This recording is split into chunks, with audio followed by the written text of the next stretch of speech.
Hello and welcome to episode 64 of Just Keep Writing, a podcast for writers by writers to keep you writing. I'm Marshall. I'm Nick. I'm Brent. And I'm Will. And with us for this second episode of our Pride episodes for this month is my wife, Katie. Welcome to the show, my dear. How are you? Pretty good. Thanks for having me. Hi, Katie. I'm so excited you're here. So before we start, Marshall, do you want to tell everyone what it's about, or do you want me to just go right in?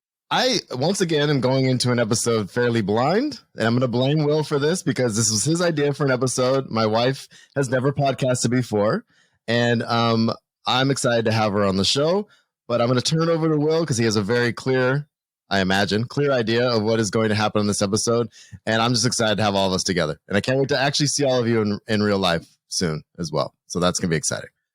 Me too. So how we're going to do this is I want everyone just to press their hand button when you're ready for a question. So the reason I wanted to do this episode was because of a conversation I had with a couple of my friends who actually listened to the podcast before. And they mentioned about Marshall and you, Katie, having a transgendered son and how lovingly Marshall talked about it, even though it was brief at that point.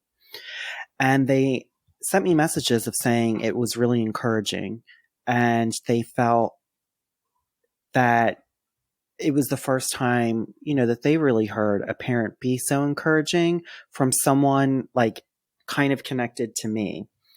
So in this whole episode, I want to talk about not just what it was like about, the things that you went through with, raising your son, but also how it's going to correlate back to writing and also storytelling. So those are kind of the things that we're going to cover throughout this whole entire episode.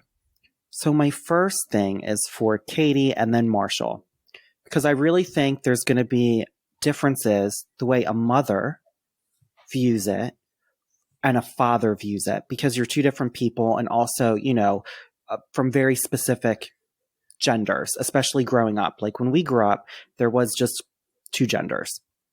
There wasn't the language per se, or the language in popular culture to talk about genderqueer, trans, was happening, obviously, because it's been happening for generations, but it also, there wasn't a positivity behind it. So these are some of the things that we're going to cover.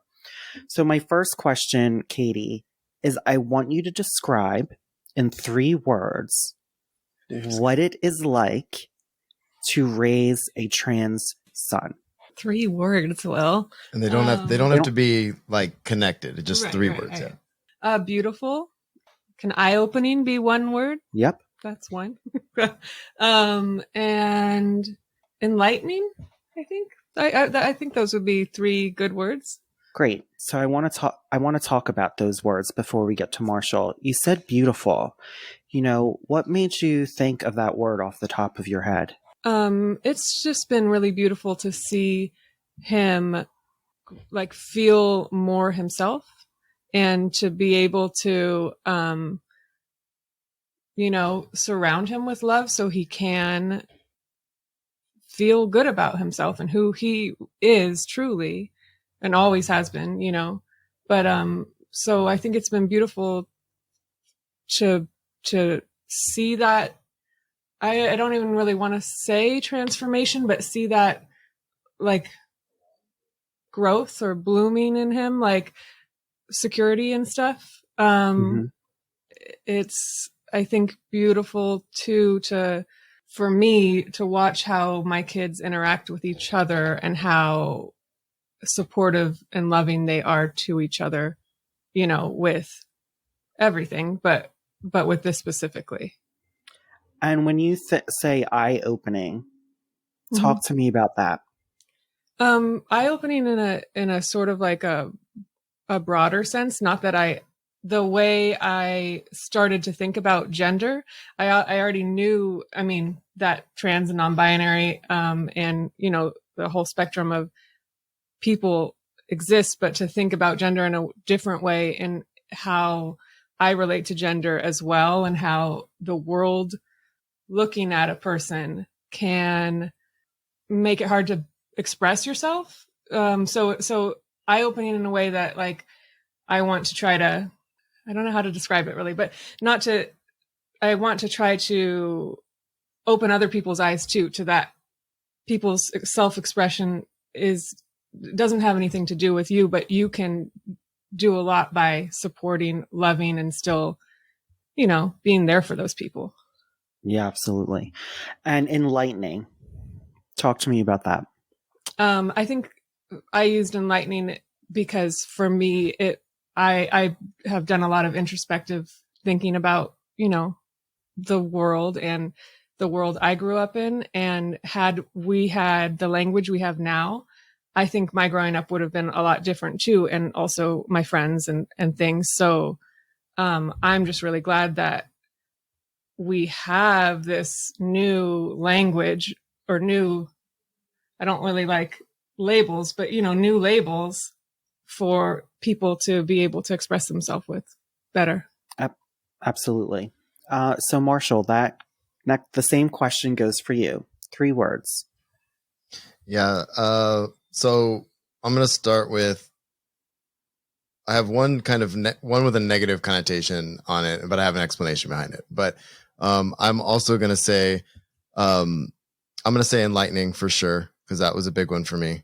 Patience and frustrating. So let's go with your first word. Similar to what Katie said, honestly, like I mean, if you think about, and I mean, I know, Will, you're about my age. The 90s were brutal. I mean, in growing up, like the way people spoke, especially when it had to do with queer culture and stuff like that, coming off of the 80s, AIDS epidemic, all that kind of stuff. It was rough. And I knew folks who were queer, but at the same time, we didn't have, like she said, we didn't have that language. And, high school in the 90s that's the way people lashed out. And I think back and I cringe every time I think about how I behaved, how my friends behaved, and stuff like that around this kind of stuff. So yeah, for me, it was about moving past that and also enlightening in that I really would like to make sure people can be supportive if they want to be, and that was the big thing for me. And patience. When I say, patience, yeah, boy, I'm not the most patient person in the world when it comes to behavior or when things bug me. I'm a little OCD about certain things and stuff like that. And I really had to and I'm struggling still every day. Like Katie and I have these conversations all the time about my patience level with my children. And especially Zoe. And I mentioned on the last episode, I worry about how anxious he is and how I want him to be able to feel confident moving through the world. Right. And so for me, that was me wrestling with my own level of patience is really what I'm referring to.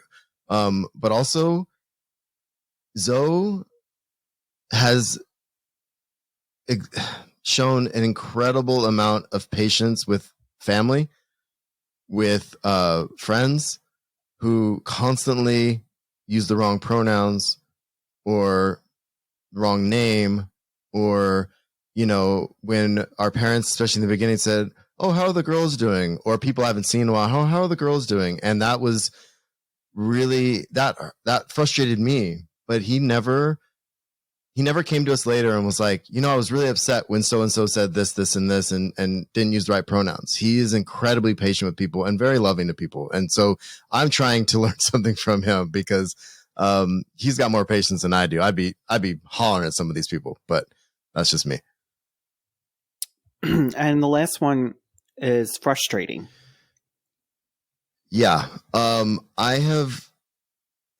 feel like it's the opposite of the patience part. Like I'm incredibly frustrated with my community. I'm frustrated with my family. I'm frustrated with the people who just don't get it, refuse to get it, and just can't seem to get over whatever's going on for them to support someone who they say they love. Right. And so that for me is incredibly frustrating. I have very little patience for it now. Now it's like alarms going off in my head when somebody uses the wrong pronoun now, with Zoe, and it's frustrating, and it's frustrating to know that he's going to have to deal with all this stuff on his own at some point too, and so I'm projecting a little bit onto him in that instance, but I don't know. I have a lot of frustration, and it's not that, he's where he needs to be and we're supporting him. But at the same time, it's the just general frustration with kind of society and how backwards things are right now. And people are already trying to get legislation to, reverse some of the stuff that the queer community have fought for all this time. Right. And so it's stuff like that is incredibly frustrating for me. So that's why I said that. 100%. So before I want to also go into the past of when Zoe was growing up. But first, I want to ask a very relevant question. On June 1st, Governor DeSantis from Florida passed a law banning trans girls from playing sports. When you hear stuff and you see laws being passed, how does that you as parents make you feel? And what are your thoughts about the two different political pathways when it comes to transgender people? Want to go first? Sure. Go ahead.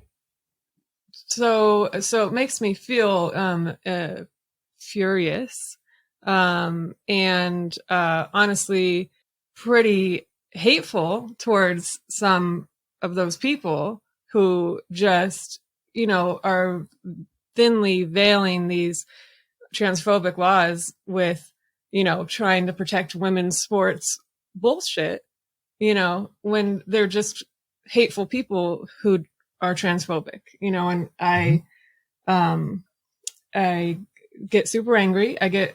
I am also grateful that we live in California, but I feel for the families who, especially like our kids don't really play sports. So as a family, we're not really dealing with that, but for our country and all these kids, some people need sports to feel fulfilled, and to not be able to do that, or to have to go through some sort of invasive physical to prove yourself, it's ridiculous, and it's infuriating. I don't remember the rest of the question. No, I think that really answers it. It was really a question of how do you feel about those laws, especially when you have two political parties? Oh yeah, where one really tries to pass laws to protect trans children, and then you have another party who is coming out with all of these right, anti-trans laws. Mm-hmm. So, Marshall, same question for you. Yeah, I second what she said. First of all, I'm so glad most days I don't live in Florida or places that are really trying to push for these things. But at the same time, that was the sticking point at the beginning of guiding Zoe to become what he's becoming, is because that was the sticking point for the people who really love our kid, but they disagree that people should be, and I'm talking family here, right? That really disagree with trans folks competing in sports. That was a year later. And it was about a year later.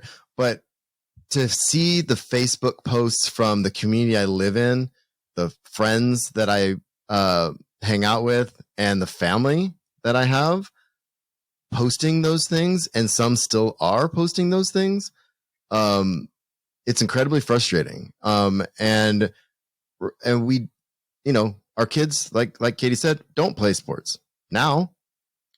Right. But if Zoe decides to play sports later, this is 100% something that people are so afraid of, that Zoe's going to come into a sport and I don't know, make it unfair somehow. The logic, the science, none of it lines up. And it's just these people, like you said, the political parties, everything's political, right? And just trying to get something you don't understand out of your line of sight is really what I feel like these laws are trying to do. Can I add something? Yeah, of course. You know, the other thing about like this small community is, I mean, our kids are young and don't play sports, but there are trans girls in our community who do play sports. And I don't think that they've, because of COVID and stuff and their age ranges, it hasn't come to a head yet here. And, you know, the laws here will allow them to play on the teams they want to play on. But I've been like trying to work with the district or talk to the district about getting our teachers too, but our coaches, who are basically volunteers who get like a small stipend, roped into the trainings that I'm trying to encourage for, you know, gender spectrum type trainings, and getting teachers and school staff and hopefully coaches soon into this, so they actually, one, know what the law is that they have to allow, and two, so they don't damage kids when they are totally transphobic or something, you know. And on that note, we have had gender trainings before in the district, in the school districts. I'm a teacher in the district, but only because and so Katie pushes it, right? They finally they put a training out there, and the number of people trying to get out of it, the majority of them were coaches. This was a mandatory training. There's only 2 genders. I don't have to go to this. And it's like, how are you a coach to students, to kids, to teenagers, right? It's heartbreaking knowing those students. Like I said, I do run a club that supports these kids, and I know where they are, and I know the people they go to for the support. And some of them look up to these coaches, and it breaks my heart knowing that they're not going to be supported if they decide to pursue that sport. You know what I'm saying? Yeah, absolutely. So my next question is, let's talk about Zoe's journey. When did you, and at what age was Zoe, or first, let's go back. When did you start to see like, hey, this might be something? And also, how old was Zoe when Zoe told you, this is how I feel, and these are the pronouns that I want to use? Well, one of the big ones for me was because we always let the kids choose their themes for their birthday parties, and they were really into some of the Disney shows, and Zoe wanted a Jake and the Neverland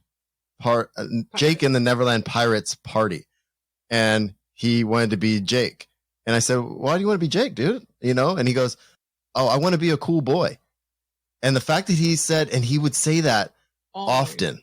Like often, I want to be a cool boy. And I'm like, all right, be a cool boy. Dress, you know, you can be Jake. And he rocked that outfit. It was amazing. But that was those moments, and him saying, I want to be a cool boy, was kind of in the back of my mind, like, interesting. Okay. Kind of thing. And how old was Zoe when he said that? That might have been his 3rd or 4th birthday. Yeah. 4, maybe. Yeah, and we all, I want to say even like when he was like 2, he would always like, well, he talked so funny then, but but he would always be pretending in all their pretend games. He was always a boy, and there was something, I don't remember what he was doing, but after they went to bed one night, and I think he was like 2 or 3, I said to Marsh, I said, I you know, obviously he's really young, but I think he might grow up and be queer or something, you know, because he just, there was something that he kept doing. And then as he got older, he he always, like, even his friends, when he told his friends, they were like, oh yeah, of course, you always play the dad, or, you know, when we play make believe, or he had this game he used to do like nonstop. He'd get home from school and he'd say, what was the guy's name? It was like, I can't remember, Johnny or something. Anyway, he was a teenage boy, and he was being recorded. Right. It was like a TV show, like a live, not that he'd ever seen. Yeah, he was pretending that he was a teenage boy, and he was on TV. And so I had to call him that name because he was on TV, and couldn't have the cameras know that he was, you know. Forgot about that. Not really that name and stuff. And he used to, like, it would go on all day. And then he started to get weird about, like, like taking a shower and because the cameras, and I would be like, okay, cameras aren't allowed in the bathroom then. Right. But they're like not even there. They're imaginary. But like, and so then he was like, oh, okay, cool. And then the people started getting married and wanting the kids to be flower girls. It was fine the first time. And it was okay the first time, but I think getting him into that dress the second time for my sister's wedding was right. That was right before. Did they get married in 2018 February, right? Yeah. So we had already been buying like more boyish clothes for Zoe because that's what he wanted. He wore button ups and tennis shoes and jeans and stuff all the time, but Janai wanted him to be in the wedding, and we were like, oh, of course they'll be in the wedding. And you know, he was like, do I have to wear this dress? I wish I could be the ring bearer. And I said, oh, but your cousin Sean's the ring bearer. It's just a day. I and it was a struggle, and we didn't, you know, obviously we didn't know then, or we would have said, no, we'll get you a suit or something, you know. But anyway, so he wore the dress, and then as soon as the wedding was over, I had to change the clothes to put him in, right? Because he couldn't, you know. And looking at those pictures, like it's a little boy in a dress, like it just like doesn't even read like any other way really to me anymore. But yeah, so that was kind of rough. I actually feel really guilty about that. I wish I would have been a little more perceptive at that point and like realized what was going on then, because it was in May 2018. Yeah, it was a few months later. That so how he told us was, I was driving, I think to the grocery store with the kids in the car, and they were in the back seat, and he was asking a question about something about you, I think. And then, he said, like, so sadly, I just wish I would be a boy when I grew up. And I was like, what, babe? And he was like, I just wish I could grow up to be a boy. And he was so sad. And I was like, this is it. Like, obviously, like, why didn't I realize? And I was like, well, babe, like, you know, you can. And he was like, what do you mean? And I was like, you already have all the clothes. Like, we can cut your hair and you can be a boy. You'll look just like a boy. And he was like, well, what about like when I grow up, will I have a beard and stuff? And I said, there's medicine for that. Like you can do that. Like if you want, that's your choice. And he goes, do people do that? And I said, yeah, people do that. People do that. And he said, well, will people know? Will my friends still know who I am if I cut my hair? And I said, yeah. Like, I mean, they're not going to forget you. So I made him a haircut appointment. We got his haircut. And then so we got his haircut on the night of the school open house, which was at the end of the year. And he loved his haircut. And he was really excited. We went and we saw his friends. They all recognized him. And so he was very happy. And the next morning before school, he said, Mom, I want you to call me a boy. And I said, because I hadn't brought up pronouns or anything yet, because he hadn't. So I was and I said, what does that mean? You want me to call you a boy? And he said, you know, like we meet people and you say, this is my son. You say he, you say, you know, you call me he. And I said, okay. And I said, oh, that's fine. He said, tell my teacher. Like 5 minutes before school. Yeah, it was. I remember. And I was like, so I said we could do it like slow, and like then you go back next year, because there was like 2 weeks left. Yeah, we were almost done with school. I said you could go back next year and be all fresh, new. And he goes, no, I want you to tell my teacher now. And I said, okay. And luckily, I was friends with the teacher. I texted her. She's amazing. She had the name changed to Zoe on all his boxes by the time we got to class. She's calling him. Didn't even. Like he told his friends, you know, at school, there was no issue. There was issue with not his friends a couple times, but not like a huge issue or anything. And the teacher and the school was super supportive of that. So that was really that nice. Particular site though, too. Like, yeah, the younger, it's a little, well, I'm pretty involved in the clubs and stuff. So right. It's a little easier, and because Marshall's in the district, I've been able to handpick every teacher he's had. which has been nice. That's going to stop soon because of middle school. It doesn't happen. But anyway, so yeah, that's how but the thing I realized is I told him, yeah, you can, okay, we'll call you the haircut. All of that happened while Marshall was at work. And so he just came home and I was like, so we got to call Zoe, him, and, this is this. And I didn't even I always just think it's one of my friends commented, well, did you talk to Marshall about it first? And I was like, could you imagine? I didn't, but I knew I didn't have to. Right. So that was nice. And I just remember that I honestly, and part of that story, just to wrap up that particular story, is the haircut. I noticed immediately. Yeah. Immediate change. When he came home with the haircut, it was like a new, just a happier person I was looking at. And I could tell that was like the impetus for where we are now. And I just was, and of course, we had the conversation and of course, like I told you guys last time, there was no issues at all. We went forward and made it happen for him because that's what he needed and still needs. So anyway. That's who he is. That's who he is. So I want to play devil's advocate for a minute. When you have people, I know, Nick, you're so surprised. When you have people say, well, this might be something people have already said, when they say, well, you're taking it too far. Mm-hmm. You're letting him, dictate to you instead of trying to work with him. Or you are just putting ideas into his head, about that it's okay. Mm-hmm. What would you say to someone, or if you've had to experience that, what is your response to that? Mind if I go first? Mm-hmm. Mine up and I've had that. Oh, he's so, your kid's so young. It's so this, so that. And I said, when your kid comes to you and says they need a thing, you do the thing, right? You make sure that they're happy. You make sure that they can live to be who they want to be, right? So how is this any different? I'm not going to tell my kid who's honestly coming to me and telling me what he needs and how he feels and what he needs from us. I'm never going to tell him no.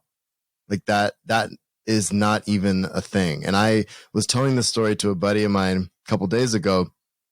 I know someone else who has a trans kid, and the dad is not on the same page and not supportive. And I know this person fairly well. And I couldn't imagine resenting my kid or trying to get them to change in some way to fit something, some idea that I had for them, and so I usually just explain that. I said, well, I'm not going to tell my kid that he can't be who he is.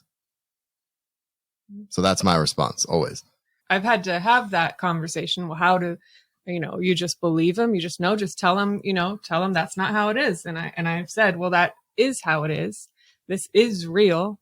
And, years ago, there weren't very many left-handed people because kids were, corporally punished in schools for being left-handed. When you allow a thing and when your society accepts something, there's going to be more kids. It's not trendy.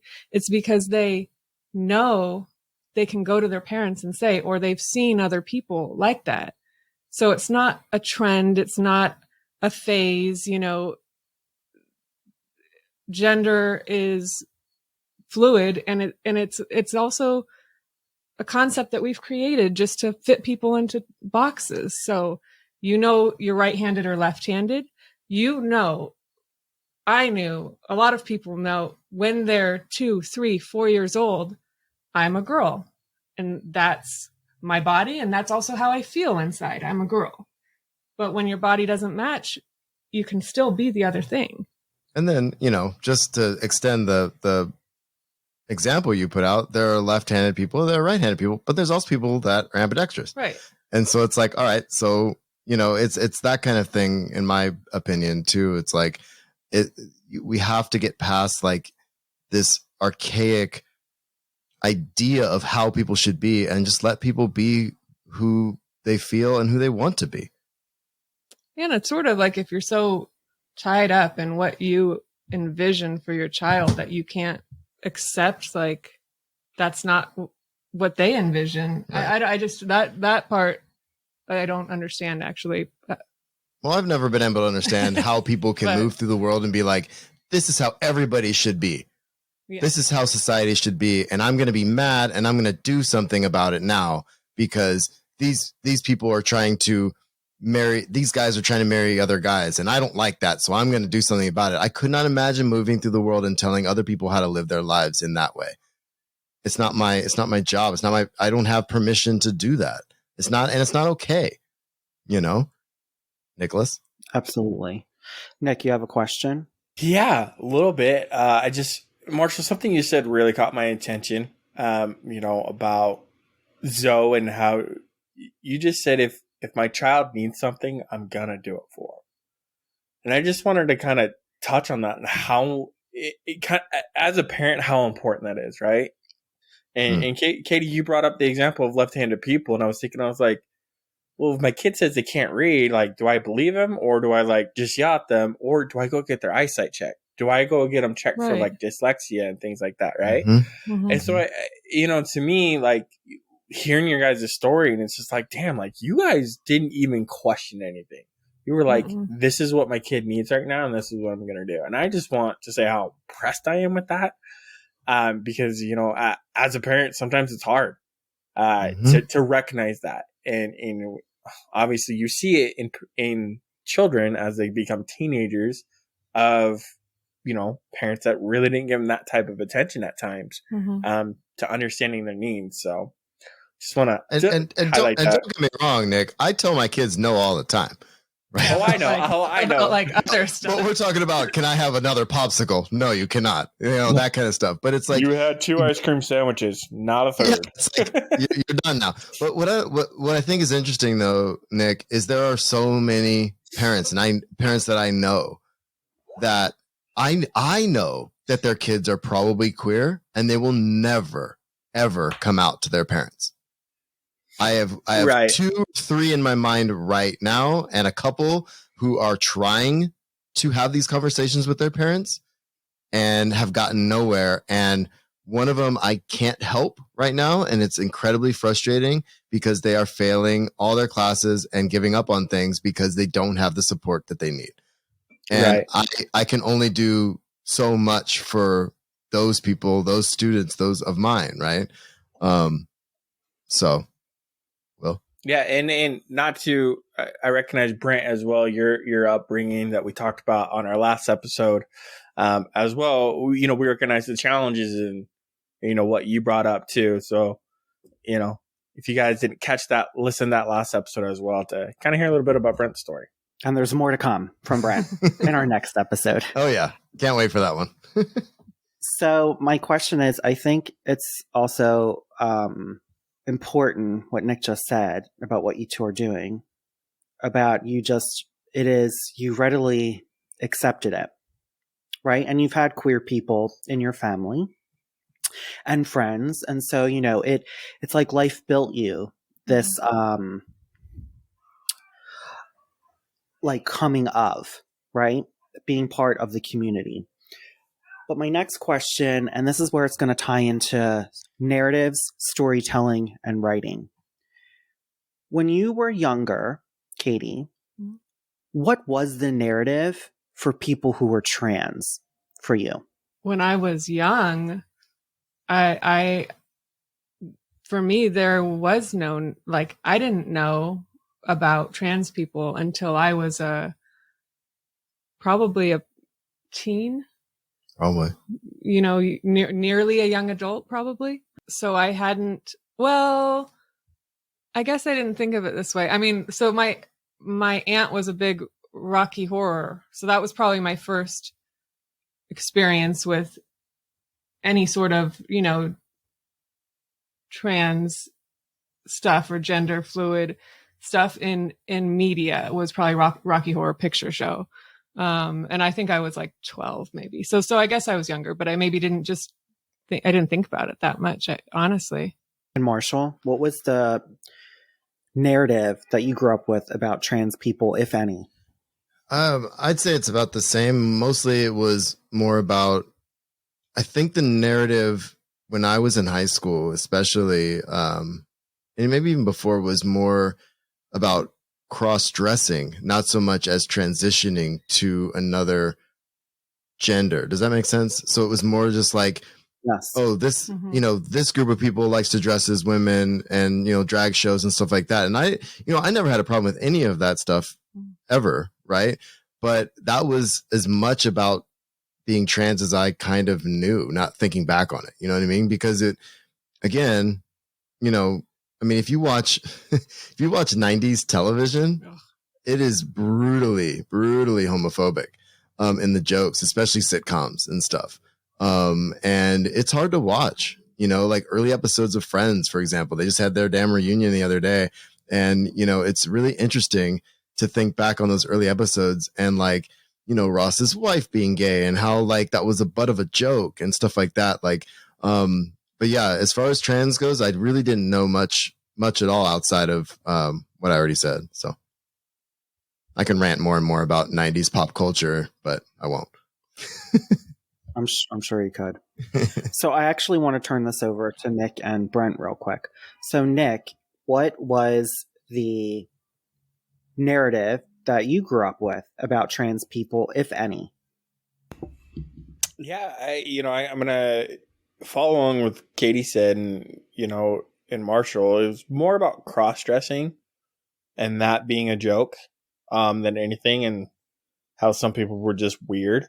And I have to, I give credit to my mom a little bit, like as weird as other people were making it. Like when you ask the question, well, why do they do it? And my mom was just like, well, that's just something some people like to do, and sometimes they do it all the time. And we kind of left it at that. And I don't know if my mom had much knowledge of it, so it was kind of like in our house we didn't like use that as a joke so much, which was nice because now like later down the road, like going back to the 90s culture and like what we were all exposed to, like it could have been a lot worse. For me and my current attainment of knowledge and changing my mindset on things, right? So yeah. And Brent, what was the narrative for you growing up? Okay, so I guess I have to kind of relate a story to explain this. So it was very much for like kind of like what Nick was saying. It was sort of like just considered weird, strange, what other people did, but a lot of that changed for me based on this one incident that happened to me in sixth grade, actually. So I guess I'll have to set up the story. So in sixth grade, I lived in Panama, and the military base, the school was outside of the military base. So we kind of like were in this big school, fenced off, everything, whatever, right? So one day after school, it's like way after school, kids are hanging out, waiting for the after school bus to take us home. And this trans sex worker, she comes running up to the fence where we're all playing, and she's like hollering and just like banging on the fence. And I didn't understand Spanish, but some of the other people did. And so they were translating. It was like, she needs help. She said 2 guys are after her and they're trying to kill her.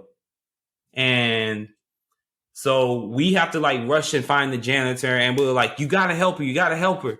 And the janitor was like, well, I can't let her on to the school property because it's considered U.S. government. So we had to like sit there and we're talking to her. We're trying to calm her down. And we stayed there until like the police came and, made sure she was okay. But basically they didn't know she was trans. And so they like kind of like the two guys she was with, didn't know she was trans. They kind of like lost their crap. And for me, at least, it forevermore after that, it added a layer of humanity to trans people for me that I don't think I may not have had without that incident. So I guess for me, like my personal narrative from that point forward never matched up with the narrative in media or whatever else around me at that time. I just always held to that moment. I was like, no, that was a person, and they were in a horrible situation that they didn't deserve to be in. And Yeah. So I guess my own personal narrative has always been so much different from the rest of popular culture with me growing up because of that one incident, I guess. So then I'm going to follow up with that question. What was then the narrative of what you were growing up Oh, that these for people are trans people? wrong, they're abominations, they're going to hell, they're full of sin, they need Jesus, all of basically anything you could pick up with Southern evangelical bullshit. And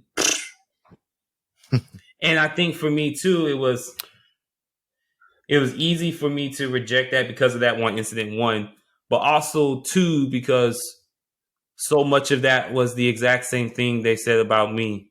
And they didn't know they were saying it about me.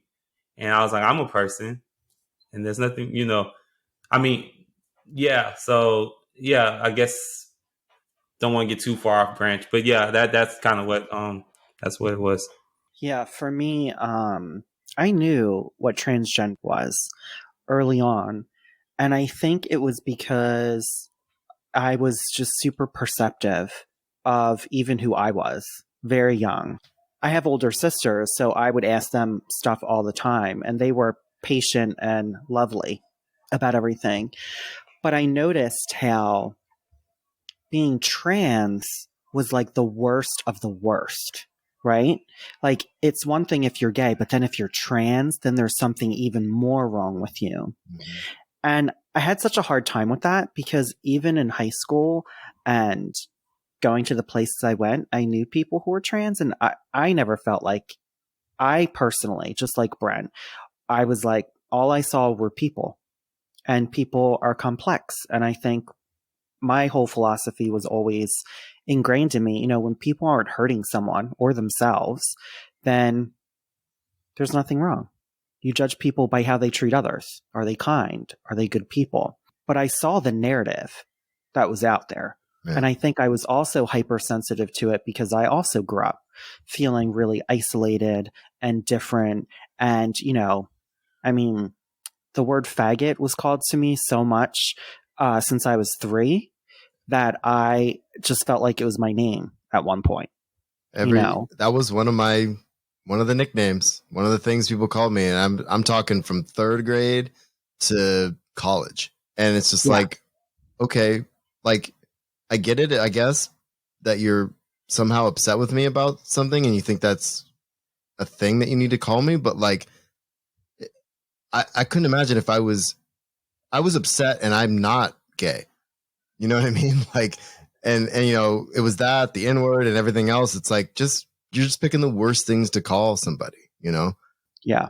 So now that we got through like the narrative of what it was like for all of us growing up and what we thought about it, I want to talk about now and the narratives that are out there now and the stories that you want to give Zoe, and that you think that transgendered kids and teenagers and then going into adults, what are you surrounding Zoe with as far as literature and things that are exposing? What have you read that really touched you?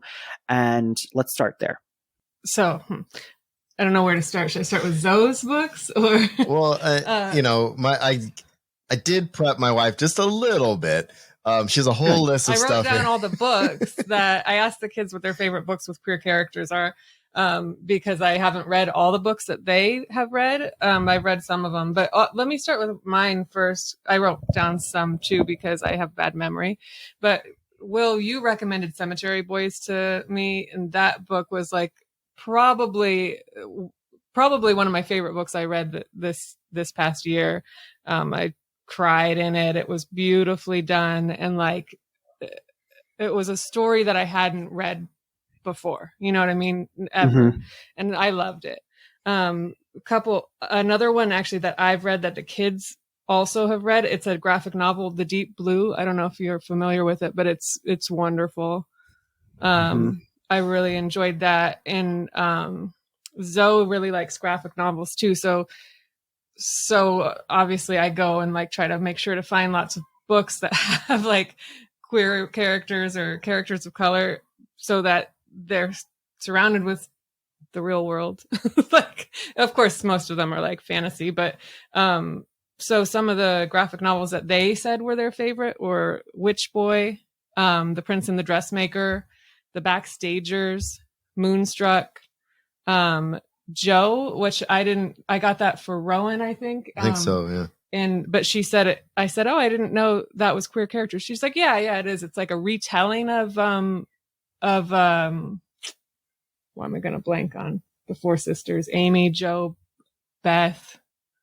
Four Sisters. I'm not familiar. Will, have you read that one? Do you know? You guys all know Little it. Women? Little Women. Thank you. Yeah. It's a retelling of Little Women in a graphic novel form.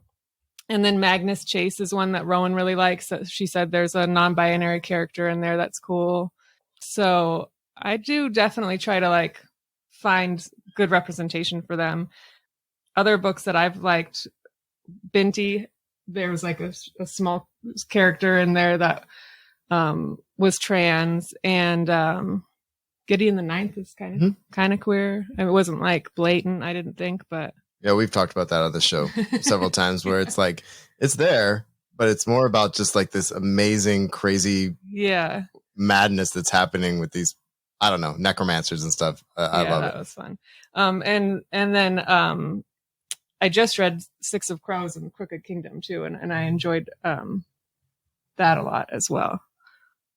Yeah. And then I would add to that too is we watch a lot of TV in our house. We consume a lot of media. Is one of the best cartoons. Yeah, and I would say Steven Universe hands down is our jam. It is so, I mean, especially later seasons when what's the character's name? Just flooded my head. Savani? The shapeshifter. That Amethyst? No, the shapeshifter, the green one I'm thinking of She-Ra. I'm sorry. Yeah, sorry. I mixed them up. Yeah, Double Trouble. That's what I was thinking of, Double Trouble, but I was thinking of Steven Universe. But I love Steven Universe. But She-Ra, that Double Trouble character was just it was amazing. So I don't know. We try to watch things that are and you know, and there's some stuff that we were nostalgic for that we stopped watching. We at some point we actually put on Friends because let's try Friends, and we watched 5 minutes, and I was like, turn it off. It was like 4 gay jokes in the first 5 minutes. I was like, well, no, we're done. So you know, it's some of the stuff we're nostalgic for that we want to share with the kids doesn't hold up anymore, and won't really fit. You know, so.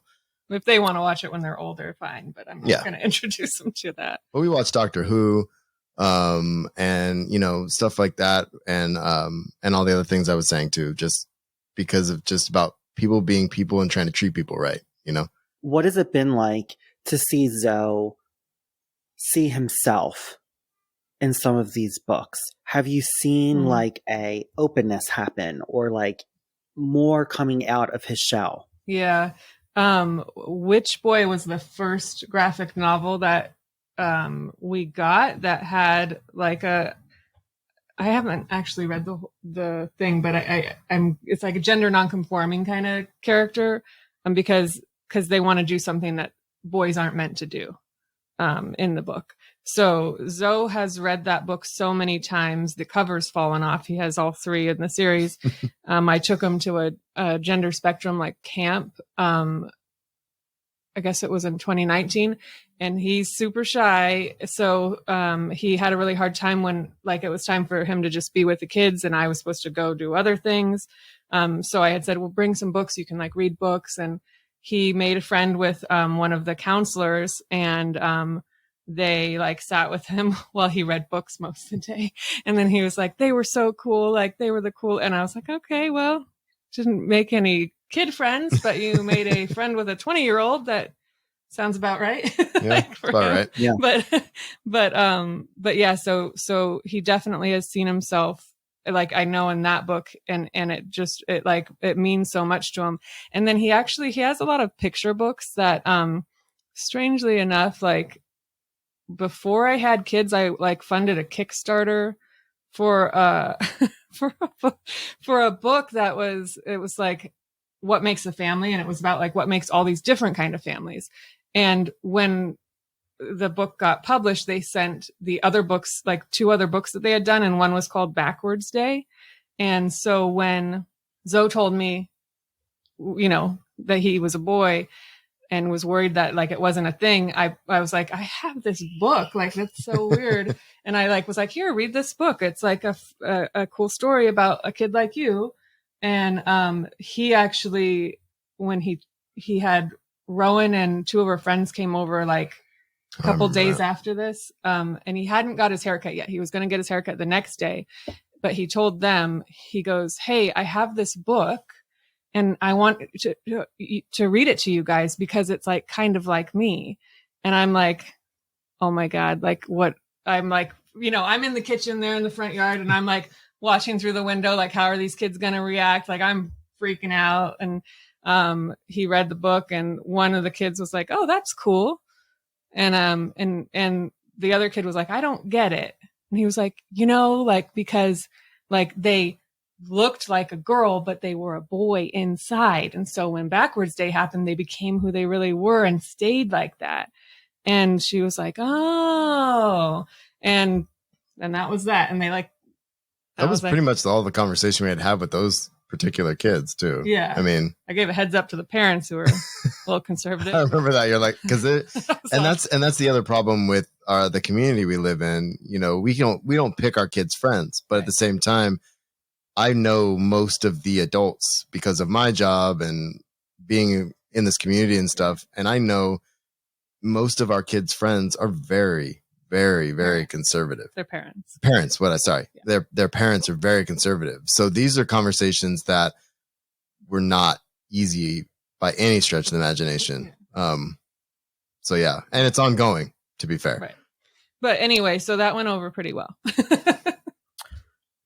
So before I ask the last question, I want to turn it over to Nick and Brent and see if they have any questions for Katie and Marshall. This is always hard for me, especially asking questions in regards to the LGBTQ community, because sometimes I feel like I should be asking questions. That's a me thing, not a you guys thing, just so everyone knows. I notice in my own kids that sometimes they have confidence issues in themselves, just naturally being a kid. How do you guys decipher what is giving them anxiety in that moment? Is it self-confidence that they can or cannot do it in that moment? Or is it a self-confidence thing because of the crowd that they're involved with and, how they identify and stuff like that? Katie's so much better at the patience thing and talking things out, I would say, when those moments come up, I would say. But I'm going to just say, because I deal with kids all day, teenagers and stuff, a lot of that influence does come from the people they hang out with. And so some of the conversations me and Katie have are around that exact thing. Like, we know the parents. What are the kids saying when we're not around, kind of thing. And so we really got to and obviously COVID helped with that. But as far as the confidence thing goes, I worry about, and I told this on the last episode, I worry about Zoe's anxiety and how timid he can be around asking for things and stuff like that. But I try to remember that he came to us and told us this. So the anxiety is not necessarily related to that. It's just part of his personality. Do you know what I mean? Like, it's part of how he's moving through the world now. It may get better. Yeah. But I mean, I was a mess when I was his age, as far as anxiety and stuff like that too. So it's like, and I met your kids, Nick, and I totally get it. And I think I would make sure that the parents of the kids too. That's helpful. And know what narrative is being spoken about when adults are not around. You know what I mean? With the confidence thing, I think Zoe has anxiety, but I don't feel like for him that's related to his confidence really at all. I think there's two separate things. He has anxiety about social situations or about performing well in a test, or sometimes about how he'll be perceived or what he'll have to do. But he has a lot of confidence in himself because, he knows who he is. He doesn't waver. He doesn't hide it. He's pretty super brave. Yeah.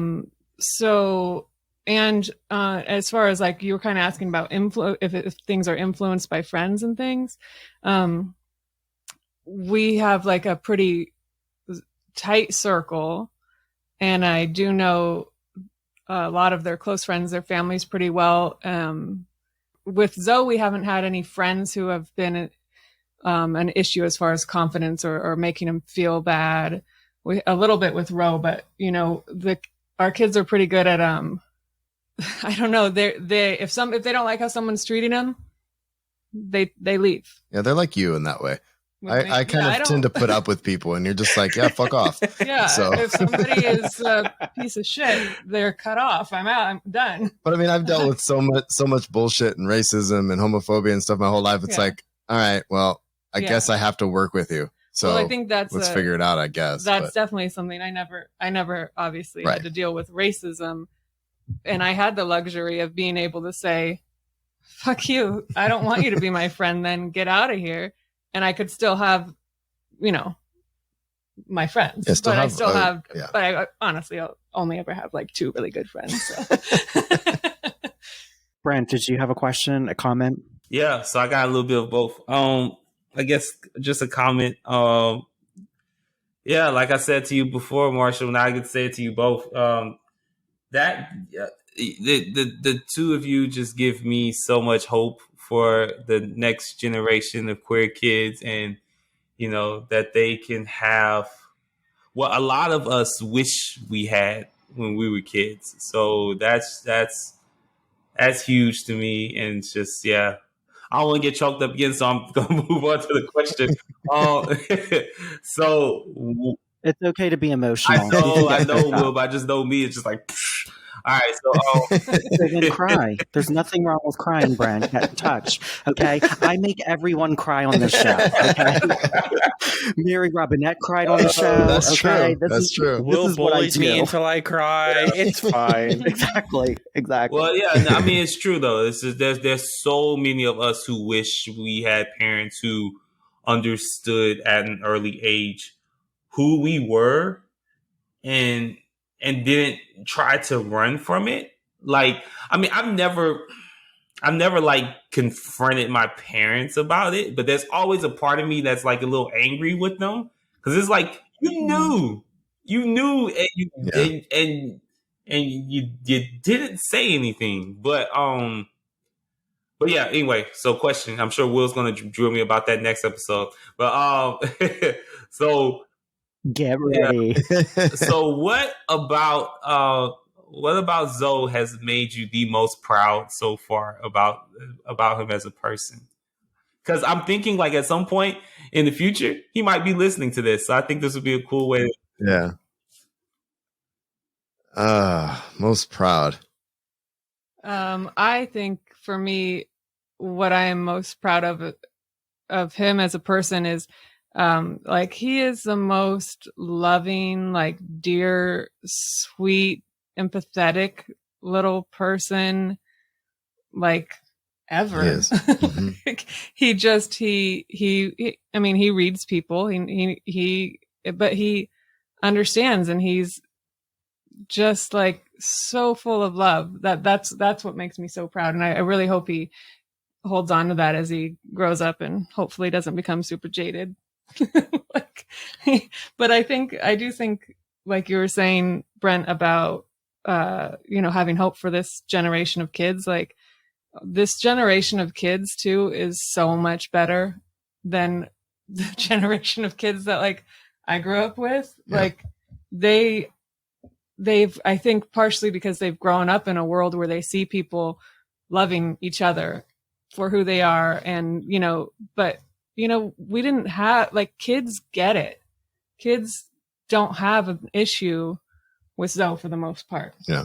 As they get older, I'm sure more things will come up, but kids just want to be kids, and they love each other, and they've been super supportive. I mean, there was a 6-year-old correcting the bus driver for Zoe. And then the bus driver comes to me and tells me, I'm so glad that so and so corrected me, and I just wanted to share with you, my 25-year-old just came out as trans to me a week ago, and I wish they would have told me when they were 7. And it's like, holy crap, like, okay. Like, but it's like you meet through these kids, you see so much potential, or I see so much potential for a better place. Yeah, I think I'm most proud of Zoe's imagination and creativity, and how proud he is of himself when he creates a thing. I know that he's going to create awesome shit down the line, because he makes me like little coupons for Father's Day or for my birthday or something, and he, painstakingly draws the event so much of detail. what we're going to be doing for that coupon. Like, I will help with the dishes, Daddy, and it's us doing the dishes together. And it's like every single thing. Like, he has such attention to detail with his creativity. I just know he's going to create awesome stuff. And I'm just proud of seeing the imagination. That I always had a crazy imagination, but just see his creativity already. And not being afraid to do that, even though he may not get up in front of an audience and perform something, but he'll show off something he drew, and be so amped about it, so that's, and and he writes comics, he writes comics, he writes little stories, it's amazing. And that's what I'm most proud of, seeing him being able to be creative despite the anxiety and everything else he's dealing with. So for the last question, I think, we touched a lot upon narratives and like what it was like for Zoe. And I think a lot of this has been, sometimes when we talk about trans rights or trans kids, we always talk about the scary part of it, right? We always are like about, the landmines that they have to navigate and what it was like for them. But this is the last question, and it's kind of going along with what Brent asked. But what is the unique joy of raising a trans kid? Like, what is the joyful aspect of it that you just wouldn't get? Can I go first? Getting to fucking fight for him. Like, getting to stand up for him, but also being able, within the same intention, bringing more support to what I already do every day in supporting children. Like, getting to fight and being able to be like, and Kate does a better job of fighting than I do, but I started a little club and I support kids and I bring them into my classroom and stuff. But Kate will send angry emails to people, tell my boss that they need to do these trainings and stuff like that. But seeing her fight makes me want to fight harder. And being able to help make that journey easier, because everything I was called and how I was treated growing up, and I was saying on the last episode, I don't want Zoe to deal with any of that. But if he does, I'm going to do a damn good job at fighting for him when he comes to me for help, because that was something that I didn't get. Not that my parents, like Brent was saying, not that they didn't want to help me, but they just didn't really understand what I was going through, because I probably didn't communicate it very well either, So that's my answer. Yeah, I don't know. That's a hard question. Like, the unique joy of raising Zoe. I think it's funny, to Zoe, being trans is like no big thing. Like, it's like he doesn't think about it all the time. It's just who he is. And so I feel like, although there's a lot of other things that I do to like pave a smoother road for him, going through school and stuff like that, that's definitely not the joy of mine. I don't really wish I didn't have to do that. It should already be done. But anyhow, that is something I will happily do. But I think that the unique joy of it is just, with both the kids, that they're just watching them, these tiny babies that we have, grow up, and they have that personality, they're who they are, and like who Zoe is, it's not really ever changed. he's happier being who he is now, but he's still the same kid. He always was. And I think being able to see that, like, you know, I think a lot of times when people ask me about, a lot of people say, isn't it so hard, you know, to have a trans kid? No, it's just as hard as having any kid. Like, a kid is a kid. Having kids are hard. You know, sure, there's extra things to navigate, Amen. but like, but you're just, there's still, it's not really different. It doesn't, and it shouldn't be. And so anyway, I'm hoping someday it won't be. It'll just be like, I don't know. That wasn't a good answer. That was a good answer. That was a I great think that's answer. a perfect answer. Okay. I think it's an honest answer. The honest answer is always the right answer. Well, I hope you both enjoyed being grilled by me and Nick and Brent. And just to reiterate what Brent said, I don't think you're going to know the impact you have on Zoe for 10 or 15 years down the road as Zoe navigates adulthood. Because I think, especially for like me, and I'm not going to speak for Brent, but just from what Brent's told me, there's so much unnecessary sadness that happened because my parents weren't accepting. Mm-hmm. And had they been accepting, I think there would have been a lot more lightness early on.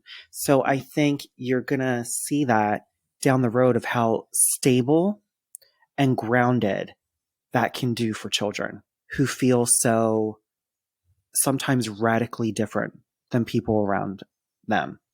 So I just think, thank you for being so honest and talking. And, you know, I hope you enjoyed this just as much as we did. And I hope everyone listening, like, really just thinks about, if you're writing trans characters, if you have questions, or, you know, I just hope this gave you a little bit more humanity on the subject that maybe you didn't have before. And this has been Just Keep Writing, a podcast for writers, by writers, to keep you writing. You can find us at justkeepwriting.org. Follow us on Facebook, Twitter, Instagram, and YouTube. Feel free to reach out to any of us on our social medias, and please jump in our Just Keep Writing Discord channel. Links to all of that is in the show notes. Lastly, please support our show by going to patreon.com/justkeepwriting. We offer daily writing prompts, early access to podcast episodes, and much more. Thanks for listening, and just keep writing.